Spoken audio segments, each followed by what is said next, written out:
I knew it was going to be one of those nights when Gwen clinked her wine glass and called me background furniture. 400 employees. Fancy hotel ballroom. Champagne towers and sea base no one actually ate. And right there in front of my entire team, the CEO's wife, dripping in diamonds she didn't earn, looked me dead in the face and said, "So Linda, when are you finally going to be worth something here?" Laughter. Nervous at first, then louder. Contagious, like a slow-building rash. I smiled, but not the kind that reaches your eyes. I smiled like someone who's heard the starter pistol and knows exactly where the finish line is and where to bury the bodies along the way. I raised my glass. 8 months ago, I said. She tilted her head like a confused Pomeranian, then let out this shrill little laugh that sounded like it was rehearsed in a mirror. I added, just loud enough to carry past the jazz quartet, "Understand tomorrow morning. When legal finally opens that report they've been too busy to review." That shut her up. I'll back up for a second, though. My name's Linda, 12 years at Haverson Capital.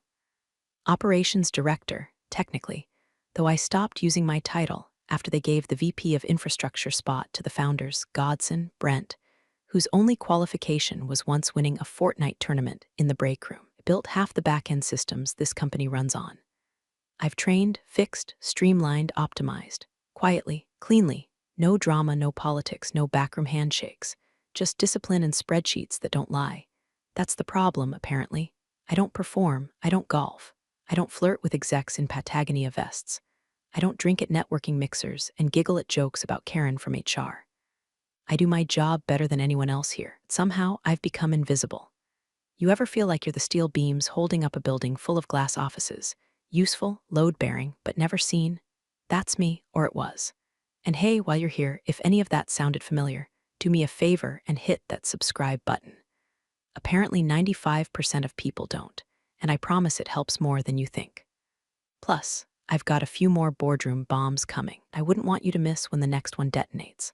Like, subscribe, all that jazz. Okay, back to the evening that set everything in motion. See, the thing about Gwen is she doesn't work here. She's not on payroll, no badge, no title. But somehow she's everywhere, hiring events. She's there, sipping Riesling and judging people's blazers. Strategy meetings. Oh, she's got insights because she once owned a Pilate studio in Napa. Nobody corrects her because she's married to Charles Haverson, the man who signs the paychecks. And Charles, bless his wandering attention span, thinks Gwen brings culture to the firm. You know what Gwen actually brings? Contractors, vendors, design consultants, and brand evangelists who coincidentally all used to work with her sorority sisters. I once tried flagging a billing discrepancy, $38,000 for mood boards that looked like they were made in Canva by a stoned intern. Know what legal told me? Not your lane, Linda. That became a theme. Not your lane, not your decision, not your problem. So I did what any underestimated woman with a good memory and a lot of spreadsheets does. I started collecting. Names, invoices, signatures. Conversations half overheard in the elevator. Times, dates, payment schedules. I'm not flashy, but I'm surgical when I need to be. And I knew if I wanted anyone to believe me. Need more than a gut feeling and a couple red flags. I'd need a map through the rot and a body count. But that came later. That night at the awards dinner, that was the spark. Gwen had gotten bolder lately. Crueler. She called my team the office drones. Said we had zero vibe. She laughed when I asked about cross-functional alignment. Said I should let the boys handle the big rocks. And Charles just smiled like she was performing at a country club talent show. What Gwen didn't know is that 8 months prior, I'd already made my first call. Not to HR, not to the board, but to someone far more dangerous to a company like this. An outside compliance firm, not flashy, not loud, but legally lethal when provoked. And baby, Gwen had provoked. A month after Gwen tried to publicly reduce me to IKEA decor, I found myself in the hallway outside the executive conference room, waiting for the espresso machine to finish hissing out a thimble of brown water that somehow cost $18 a pod. That's when I heard it. "No, Gwen, I swear, procurement's gonna throw a fit if we bring Calix back in." "Oh, please," Gwen snorted. "Calix is gone. This is ClearPath, totally different entity." "Same results, less red tape. You sure legal's cool with that?" the VP asked, voice shaky. "I'm not asking legal, Mitchell. I'm telling you, ClearPath is handling the next 3 campaigns. I already signed off. I didn't move, didn't breathe. I just let the hiss of espresso cover the blood spike in my ears. Calix. That vendor was blacklisted 3 years ago after our internal audit team found out they were double billing us for strategic asset assessments, which turned out to be PDF templates they bought on Fiverr. I remembered the fallout vividly. Charles had even sent out an all-staff email. We are committed to transparency and integrity in our vendor relationships. Apparently, Gwen's commitment had an expiration date. Back at my desk, I opened the ledger. No Calix, but I found ClearPath Dynamics LLC billing us under the same project codes Calix had used. Same invoice structure. Same zip code. Same font. Same font. The contracts were there too, newly uploaded. No one from Ops had been looped in. No vendor vetting files. No compliance flag. But the sign-off section, Gwen Haverson's name, scribbled in with the careless confidence of someone who thought no one ever read the fine print. That's when the cold clarity settled in. This wasn't just rich lady meddling. This was calculated, coordinated, dangerous. So I did what no one else had the spine to do. I pulled up a name from a card I kept tucked behind my work ID, a contact I'd met at a conference years ago. Used to run compliance at a healthcare firm until he helped expose a kickback scheme tied to cardiac stent overuse. Quiet guy, dead eyes, perfect memory. His business card just said Edwin Malik, Integrity Solutions. I called the number. He picked up on the third ring. Haverson Capital, I said. There's a vendor called ClearPath. I believe it's a front. There was a pause. Do you have documentation? I will, I said. Another pause? Okay. Let's assume this conversation didn't happen. Email me using the Proton address I'm about to give you. No attachments. Paste content as plain text. Subject lines should look like grocery lists. I wrote it all down. When we hung up, I sat still for a full minute. Not scared, not proud, just activated, like someone had finally flipped the switch I didn't know had been installed in me. That night, instead of watching my usual rerun of Chopped with a glass of boxed wine, I built a new folder on my home laptop. Labeled it Spreadsheets Gwen, innocuous, boring, lethal. I started with the invoices, then the timelines, then the cross-checks with procurement emails. Edwin had told me, build the story like a prosecutor. Leave no room for interpretation. I wasn't just flagging a mistake anymore. I was building a case. Over the next few days, I traced ClearPath's formation back to a registered address in Scottsdale, a P.O. box shared with 3 other entities. One of them, a consulting group Gwen had raved about during a beach offsite. They totally get my brand energy. I cross-referenced company filings. The manager on record for ClearPath, a woman named Hallie Bowers, Gwen's old roommate, maid of honor at her wedding. LinkedIn said she was a creative operations evangelist, which is the kind of made-up title people use when they're laundering something. I didn't tell anyone, not legal, not HR, not even the one sympathetic director who still brought me coffee sometimes and said things like, "You deserved better, you know." No one, just me and Edwin and the spreadsheets. I was about to start turning over stones no one wanted touched, and I was ready to find whatever was rotting underneath. I sent the first batch of red flags, vendor discrepancies, shell registration patterns, invoice overlaps to legal on a Tuesday. 3 days later, I got a reply. Not from the general counsel, not even from his assistant. Just a generic message, appreciate the flag. We're currently prioritizing merger-related items and will revisit this at a later date. Translation, Gwen is untouchable. Go away, spreadsheet lady. I forwarded the same package to HR, adding a polite but firm note asking if vendor relationships involving close personal ties fell within their ethical purview. The head of HR, Tricia, who once described herself as a neutral vessel for company energy, called me instead of replying. "Linda, I get that you're concerned," she said in her breathy yoga instructor voice, "but Gwen's not technically an employee, so we really don't have jurisdiction here. She's authorizing vendor contracts. I mean, sort of, but she's not like, in the system, you know? She's authorizing contracts with her name." Right, so that's more of a Charles thing, not ours. I hung up before I said something that would get me fired for cause. Sat there with the phone in my hand, looking out at the parking lot. An entire company was being hollowed out from the inside, the people paid to prevent that were doing sun salutations in the break room, and pretending the queen wasn't running her own side empire under their noses. I don't know what made him show up at my desk that afternoon. Maybe he'd overheard something. Maybe he just had a working sense of ethics. But Marcus Quen appeared with a mug of black coffee and a quiet voice. "You flagged ClearPath, right?" I didn't answer, just raised an eyebrow.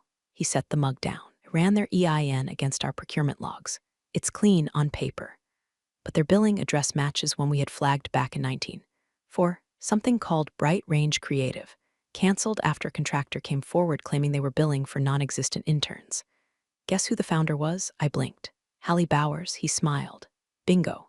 That was the first moment I didn't feel entirely alone. Marcus was young, maybe 30 tops. New suit, unassuming. Kind of guy most people overlooked at meetings unless they needed a ruling on compliance codes. But he was sharp, and apparently just paranoid enough to be useful. We started meeting in quiet corners of the building, empty conference rooms. Late lunch breaks in the wellness pod. He brought access, I brought documentation. Together, we built something that looked less like a concerned employee's report and more like the opening chapter of a criminal case. ClearPath wasn't the only name. There was Arbor 9, then Lexivox, then an art therapy consultancy out of Portland called The Third Ear, which billed us $14,600 for executive emotional harmonics. Each one tied, directly or indirectly, to Gwen, a friend, a cousin, a former bridesmaid who's finally getting her turn. Marcus and I drew a chart, connections, money flow, approval signatures. It looked like a spider web, only this one didn't catch flies, it just funneled money. I shouldn't be doing this, Marcus said one night, rubbing his temples. If this gets out, it won't, I said. Not until it's ready. What does ready look like when it doesn't feel like we're the only ones who care? He looked at me. We are the only ones who care. He wasn't wrong. But caring wasn't enough. I needed evidence. Patterns, something bulletproof, so I started building it on weekends. After hours, during fake dentist appointments. A secret report, plain formatting, minimal headers, just the facts, cross-referenced and time-stamped. Edwin coached me through it over Proton Mail. Every document added had to answer a single question. If I were the last honest person in the company, could this still hold up in court? Each night, I backed it up to a thumb drive disguised as a broken key fob in my purse. I labeled the file SOP Update Q3 and buried it 3 folders deep on a backup laptop that looked like it hadn't been touched since 2012. I stopped using company Wi-Fi. I stopped printing anything in the building. I stopped trusting anyone who smiled too wide at Gwen's jokes. But I didn't stop building, because somewhere along the way, this stopped being about me. It became about making sure no one else got silenced, sidelined, or laughed at like I was.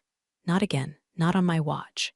The new org chart dropped on a Thursday, no fanfare. Just a PDF attached to a quarterly realignment announcement email, buried beneath blurbs about wellness challenges and a vague promise of cross-functional empowerment. I opened it out of habit, expecting the usual recycled nonsense. But then I saw it, my role, reassigned, title gone. The promotion I'd been gunning for, quietly promised by 3 different VPs over the past 6 months. It went to a guy named Connor Hastings, 29, wore Yeezys to board briefings. The same guy who once slacked me, hey, how do you make the cells do math again? Connor, who couldn't find a VLOOKUP with both hands and a GPS. I didn't rage. Didn't send the email I drafted and deleted 3 times. Didn't even slam my laptop shut. Just stared at the screen until the fluorescent lights above my desk buzzed loud enough to make my molars ache. Later that day, I found myself at a catered luncheon for the board and senior staff. I'd been invited as a silent observer, which is HR speak for we need someone to take notes and refill the iced tea. Gwen floated in like she always did, beige silk blouse, vintage brooch, and that permanent squint she wore like a mask of superiority. Halfway through a dry Caesar salad, she turned to Charles and stage whispered, "We don't promote folks who get more excited about spreadsheets than people." The table laughed. I didn't. She looked at me, smiling like we were in on the same joke. I smiled back through gritted teeth, and in that moment, the entire war crystallized. This wasn't just about misuse of funds or shady vendor shell games. This was about erasure, about being surgically written out of something I had spent over a decade building, because I didn't look or sound like the vision Gwen had for the company, because I took pride in logic and precision instead of curated energy and Instagrammable vision boards. That night, I didn't pour a glass of wine. I didn't rewatch reruns. I sat down at my kitchen table, opened my laptop, and added a new section to the report. Patterned obstruction of advancement opportunities, 42 pages. Time-stamped feedback requests. Performance reviews with exceeds expectations highlighted. Names, dates, follow-up emails. instances where less qualified male colleagues were promoted or given visibility. I even included a particularly damning email from a VP who accidentally copied me instead of a different Linda, in which he wrote, "Give her a candy project. She's not partner material, but she'll keep the ops stuff clean." Highlighted that one in bold. By 2:37 a.m., the report had grown to 112 pages, not including exhibits.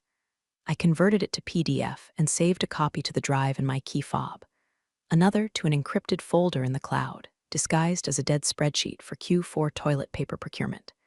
I emailed a sanitized update to Edwin, subject line, "Canned peaches, organic." At 3:04 a.m., I finally checked my phone. A new message from Marcus. "This will bring heat. Make sure you're fireproof." I stared at it. That wasn't encouragement. That was a warning. Because now the report didn't just contain evidence of fraud, it contained intent, pattern, malice, and somewhere deep inside, Gwen had to know someone was following the scent. I started noticing changes.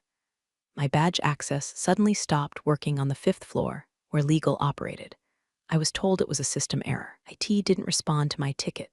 My calendar began populating with shadow invites, placeholder meetings that vanished the moment I opened them. Someone removed me from the recurring leadership syncs. When I asked about it, I was told it must have been an automation glitch. A glitch with Gwen's handwriting all over it. I didn't push back. I pushed forward. I bought a burner phone. I started writing notes by hand. I even switched my walking route from the garage, just in case. Paranoia? Maybe. But when someone as powerful as Gwen starts sniffing the air, you don't wait to see if she bites. You lay your traps, you bait them with silence, and you make damn sure that when she lunges, she falls face first into a pit she dug herself. Because the queen might be untouchable, but the board, they still bleed when you cut deep enough. The first audit request came disguised as a casual Slack ping from finance. "Hey Linda," grinning face with smiling eyes, just doing a random spot check on Q2 vendor logs. Mind forwarding everything from April through June? Random. That was the word they used. 2 days later, it was another random request, this time from internal audit, asking for reconciliation breakdowns on minor expense line items, including 2-year-old copier toner purchases. Then a request for a call. Then 3 calls, a formal meeting invite with a subject line that might as well have said, "We're coming for you," but in a friendly font. The tone shifted fast. My email style, crisp, precise, with 0 emoji, was suddenly flagged by HR as borderline hostile. I was called in for check-in meeting and handed a printout of an email I'd sent to procurement 6 weeks earlier that simply said, "Please clarify which account this falls under." I believe it's misclassified. Apparently, that line was interpreted as accusatory and aggressive. That's when I knew Gwen was getting spooked. She didn't yell, she didn't confront, she didn't call me into Charles's office and threaten to make things difficult. Gwen was smarter than that. Instead, she started quietly flooding my world with sand, just enough to slow me down, make me second-guess, make me visible in the worst ways. Then came the envelope. No return address. Just L. Marsh typed in uneven courier font and slid into my physical mailbox at work, something no one had used in years. Inside was a single sheet of paper, an invoice from ClearPath Dynamics, billed at $23,800 for consultation deliverables, bearing my name, my department code, and my digital signature. I never touched it. I hadn't even seen it in the system. But there it was, rendered in perfect digital ink, time-stamped, tagged, filed. The implication was clear. If I kept poking the bear would make it look like I was the one stealing honey. I didn't sleep that night. The next morning, I handed the invoice to Marcus. He didn't speak for a full minute, just stared at it, flipping it over like it might reveal some invisible watermark. "This signature, was it auto-pulled from the document vault?" I nodded. I checked the metadata. The logs say I uploaded it at 2:13 a.m. last Thursday. Online then? No, I was at my sister's birthday dinner. She's got a selfie of me holding a taco at that exact time. He smirked just barely. "Well then, let's look under the hood." It took him 40 minutes. He accessed an internal system Gwen likely didn't even know existed, one built by our IT lead back before Charles decided cybersecurity was a low-priority expense. "Here," Marcus said, pointing at a string of characters. "See that? What is it?" "It's the terminal ID. Whoever uploaded this used a machine tied to the exec ops network, not your department." I leaned closer. "It's Gwen's assistant," he said flatly. "Natalie, her badge ID is embedded in the session hash." I felt like I'd swallowed a brick. Marcus leaned back in his chair. We just caught them trying to plant evidence. He stared at me. Linda, this has teeth, but it also has claws. I didn't respond, just nodded slowly. That night, bought a second phone under a friend's name and paid cash. I kept it powered off and hidden in a fake can of chicken soup in the back of my pantry. I used it only to send encrypted updates to Edwin, attaching each new piece of the puzzle with labels like Q3 budget notes and snack inventory report. I also made an appointment with a legal advisor recommended by Marcus's sister. We met at a gas station parking lot like we were in a bad spy movie, gave her a copy of my lease, and paid her to transfer it into a land trust registered under an LLC I'd created years ago for freelance consulting work. If they were going to come for me, I'd be hard to pin down. Innocent people don't always win, especially not in companies like Haverson Capital, where power lives in whispers and revenge wears perfume. But I wasn't innocent anymore. I was prepared. Every spreadsheet I opened now felt like a weapon. Every invoice they faked, every audit they buried me in, every rumor they whispered about me in glass offices, I logged it, archived it, tagged it with timestamps and IP addresses. Because there's a certain freedom in knowing the people trying to destroy you have no idea you already built the guillotine. And the blade was almost ready. They say every empire ends in a whisper. But sometimes ends with a microphone in a hotel ballroom and a venomous joke that clings to your skin like a rash. We were at the annual leadership retreat. Lake Geneva, white linen name tags, mandatory trust-building exercises involving ropes, blindfolds, and the kind of fake vulnerability that makes your teeth itch. Charles stood at the podium with all the charisma of a sedated mall Santa, thanking our people for their dedication and alignment. Gwen, wine in hand at 11:42 a.m., took the mic during the Q&A session, grinning like she was about to unveil a game show prize. And let's not forget our backbone, Linda Marsh, our favorite spinster who makes the trains run on time, even if she never quite catches one herself. There it was. The room sucked in a breath. Nervous laughter followed, a few horrified glances in my direction. I didn't flinch. I didn't even blink. I just sat there, stone-faced, as Gwen grinned at me like she'd just handed me a corsage at prom. She was escalating. Hard. 2 days later, I was called into a meeting with my boss, Stephen, the kind of executive who wore Patagonia vests over button-downs and thought transparency meant seeing you on the email that buried your career. We're pivoting your role, Linda, he said, hands steepled like he was about to deliver a TED talk on empathy.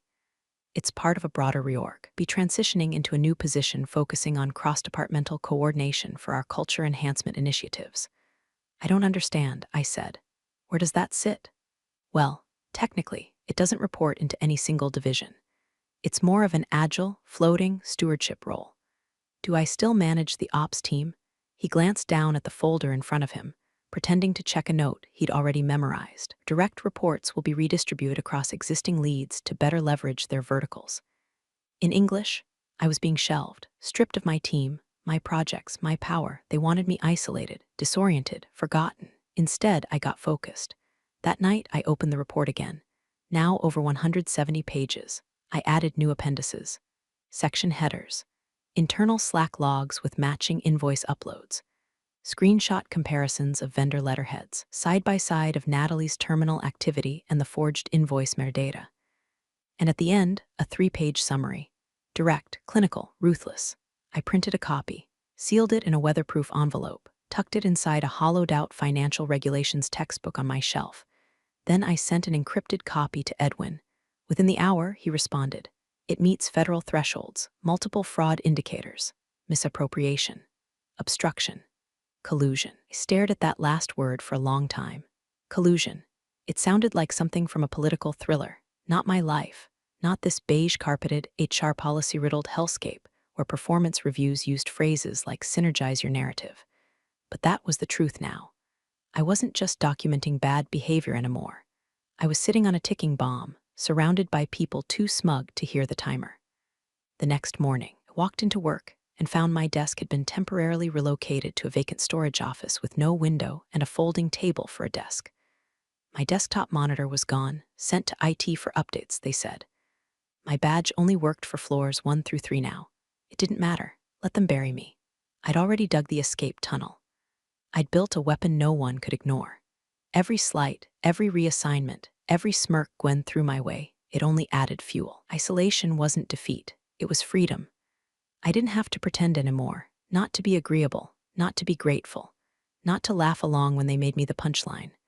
The masks were off, and I wasn't planning to put mine back on.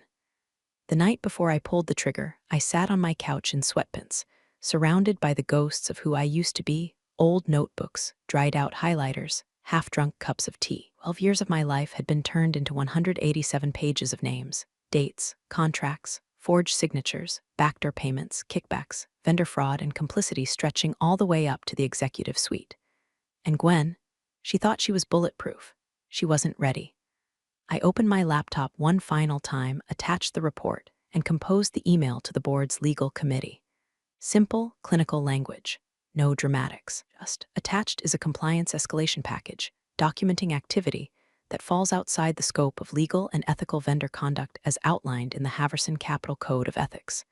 Please review at your earliest convenience. I didn't send it immediately. No, I scheduled it for Monday morning, 9:03 a.m. Why 9:03? Because I knew legal checked their inboxes at 9 o'clock on the dot. The 3-minute delay would ensure it hit mid-scroll, right after they'd skimmed the usual barrage of merger noise and calendar syncs, but just before their coffee kicked in. But I wasn't done. There was one more thing. I pulled up my contact list and found an old email, Herschel Keene, Regulatory Affairs Advisor, Southeast Region. We'd met at a compliance seminar in Tampa 6 years ago.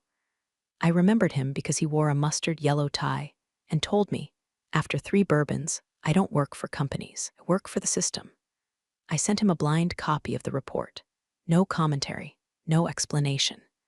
Just the file, renamed innocuously. Vendor Review Q1 follow-up PDF. I encrypted it with a custom password only someone in regulatory would understand. 42 CFR 493.1835. A code that, if he remembered his own presentation, would ring like a fire alarm in his brain. And then I waited. Next evening was the annual awards dinner. Black tie, gourmet hors d'oeuvres, flower arrangements so large they blocked your view of the stage. It was held at the downtown Marriott Ballroom, with 400 employees in various stages of dress code panic and forced smiles. I wore navy. Simple, clean, hair tied back. No jewelry. Gwen arrived late, buzzed before she even hit the table, swanning around in a dress that looked like she mugged a chandelier. She air-kissed 3 VPs, grabbed a flute of champagne, and slid into her seat with all the grace of a sitcom villain. The awards were already dragging by the time she got the mic. She was supposed to give a short recognition toast. Instead, she launched into a 10-minute ramble about resilience and vision and the power of creative disruption. And then she turned to me. "Linda," she trilled, raising her glass. "So, when are you finally going to be worth something here?" Few polite chuckles. A few horrified gasps. Someone dropped a fork. I picked up my wine glass, looked her dead in the eyes. No smile, no anger, just stillness. 8 months ago, I said. The room froze, like someone had pulled the emergency brake on reality. Gwen blinked, confused. I leaned in, voice just loud enough to carry. "You'll understand tomorrow. When legal finally opens that report they've been too busy to review." She snorted, a full-bodied, tipsy laugh that echoed off the chandelier. "Oh, Linda," she said, waving me off like a bad dream, still living in spreadsheets and fantasy. I didn't respond. I just lifted my glass and took a long sip. Somewhere across the room, Marcus met my eyes. No nod, no smile, just quiet understanding. He knew, Gwen didn't. But by this time tomorrow, the entire kingdom would. The air felt different that morning. Still, heavy, like the hour before a summer storm. Quiet enough to hear your own pulse, charged enough to raise goosebumps on your arms. I parked in my usual spot, 3rd row from the loading dock, and walked in without rushing. Gray slacks, simple black blouse, neutral lipstick, a smile that didn't try too hard to be anything. I carried my usual coffee in one hand and a flash drive in the other, though I knew I wouldn't need it. When I stepped through the glass front doors of Haverson Capital's headquarters, the place was already humming. Phones were ringing, not the polite kind, real ringing, frantic, jagged. Reception looked like a funeral parlor, stiff and stunned. The executive wing was sealed off with a red "Do Not Disturb Legal in Session" sign hanging from the conference room door like a warning flag. Through the frosted glass, I caught a glimpse of the general counsel pacing, with a stack of papers in hand, the CFO sweating through his collar. The elevator opened behind me when, wearing oversized sunglasses inside, like a hungover influencer, and carrying a Starbucks venti latte like a royal scepter. She waltzed in without noticing the shift in the air. Until she did. "Good morning," she chirped to the receptionist, then paused mid-step. Her nose twitched, her posture stiffened. The air wasn't behaving the way she liked it to. And then she saw him. Elias Ramirez, head of compliance. Cold, competent, and allergic to flattery, stood near the elevator holding a thin manila envelope. When he spotted Gwen, he didn't smile. He just approached, wordlessly handed her the envelope, and gestured for her to follow. She blinked. "Is this about the Q4 contractor roll-up?" He didn't answer. Just walked. She followed, muttering something under her breath about people getting bold. They disappeared behind the glass door of the adjacent conference room. I kept walking, past a VP whose face looked like he'd seen a ghost. Past an intern who whispered, "Is today the announcement?" To no one in particular. I reached my desk, sat down, placed my coffee beside the keyboard and didn't touch it, logged into my terminal, waited. 2 minutes later, the company intranet crashed. At first, it was just the main dashboard, error 500. Then the internal chat stopped refreshing. Then the vendor portal turned into a spinning wheel. System admin pinged out a mass email from his personal Gmail, experiencing unexpected system instability. Please do not attempt to reboot local terminals. In other words, don't touch anything. We're under review. A chill ran through the building like an invisible wave. Conversations died mid-sentence. Laughter, forced, office-brand laughter, stopped altogether. People stared at monitors like they were waiting for divine revelation to come through Outlook. Across the bullpen, Marcus walked past my desk without slowing down. As he passed, he slid a folded note beside my keyboard like it was nothing. Kept walking. I waited 3 seconds, then opened it. One word, buzzing, that was the signal. It meant legal had opened the report. It meant Herschel Keene had replied to the blind copy. It meant Gwen's name was no longer a punchline or a nuisance. It was a liability. I leaned back in my chair, exhaled slowly. Not vindicated, not gleeful, just still. This wasn't the climax. This was the silence before it. I watched people scurry. VPs argue in hushed tones near the elevators. One director wheeled his suitcase out early, head down. I sipped my coffee finally, room temp now, and stared at my monitor like it was any other Monday. But inside, I knew. The engine had already started, and it was heading straight for the throne. At exactly 11:17 a.m., building's rhythm changed forever. It didn't start with a bang. It started with shoes, thick-soled, polished, deliberate. 3 men and 1 woman in navy suits, no badges visible but none needed. You could smell it, you could feel it. Authority, federal. The kind of entrance that makes time freeze in corporate corridors. They walked straight past reception. Straight past the security desk. Straight through the executive wing doors without a word. No hesitation, no second glance, just purpose. Then came Gwen's voice. Sharp, disoriented, echoing off the marble like a bad omen. "What the hell is this? I'm not even on payroll." No answer. The boardroom door shut behind them. The air locked. 2 minutes later, a scream. It wasn't theatrical. It wasn't long. Just one sharp, involuntary puncture in the building's facade. The sound of a woman realizing, for the first time, that the game she thought she was winning had rules she never understood. People froze mid-keystroke. Phones stopped ringing. Even the finance bros who never noticed anything beyond their own reflection paused, eyes darting toward the executive floor like prey sensing a shift in the food chain. A minute later, my name came through the internal chat. From Marcus, come to 12E now, quietly. No subject. No salutation, just that. I stood, smoothed my blouse, left my coffee, walked through the bullpen like a ghost, not fast, not slow, just inevitable. When I opened the door to 12E, Marcus was already standing. No jacket, tie loosened, face pale with adrenaline but steady. In his hand, the report, printed, annotated, tabbed. "They finally read it," he said. I glanced past him. The long table was nearly empty. A few board members stood clustered near the far end, murmuring with legal. One of them kept rubbing the back of his neck like he was trying to unscrew his own head. The CFO was seated, hands folded, staring straight ahead as if someone had died. And Gwen's chair, empty, her nameplate gone.